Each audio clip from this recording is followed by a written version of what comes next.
AP CM Jagan పైన మాజీ మంత్రి నారా లోకేష్ ఫైర్ అయ్యారు. రాష్ట్ర ప్రజలకు కట్టింగ్లు ఫిట్టింగ్లు పెడుతున్న ఏకైక సీఎం జగన్ అంటూ సెటైర్లు వేశారు. అవినీతి కేసులపైన బహిరంగ చర్చకు సిద్ధమా అంటూ లోకేష్ సవాల్ విసిరారు. ఈ జగన్ కి 2 బటన్లు ఉన్నాయమ్మా. మీ కంపెనీ ఒక బటన్, అది బులుగు బటన్. కానీ బల్ల కింద ఒక ఎర్ర బటన్ ఉంటుంది తల్లి.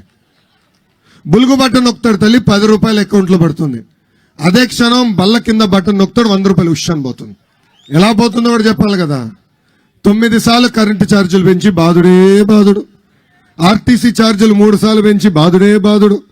ఇంటి పన్ను, చెత్త పన్ను, రేపమాప ఇంట్లో కుక్కుంటే కుక్క పైన కూడా పన్నేస్తాడు ఈ జగన్.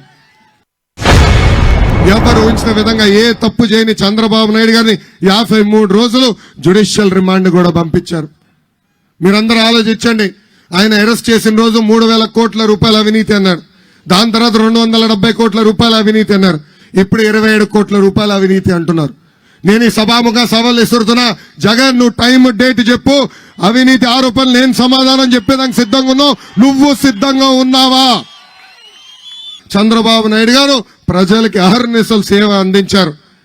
ఏనాడు ఆయన అవినీతి చేయలేదు. నిప్పులాగా బతికిన వ్యక్తి.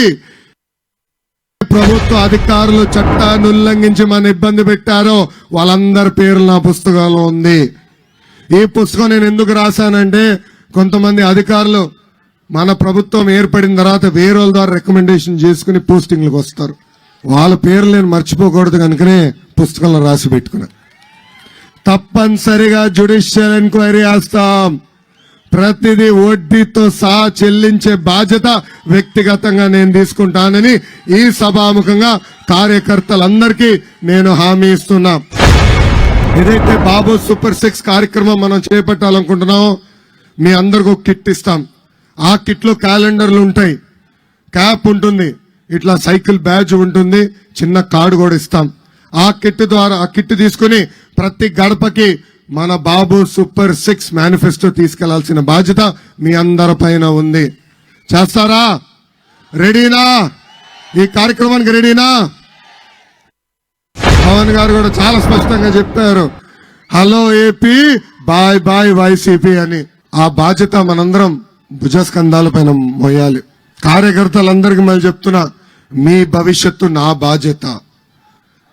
రేపు ముఖ్యమంత్రి ఏది బాబు గారు, కానీ నేను పార్టీకి అంకితం అవుతా, పార్టీ కోసం పనిచేస్తా, అహర్నిశలు మీకు అందుబాటులో ఉంటా.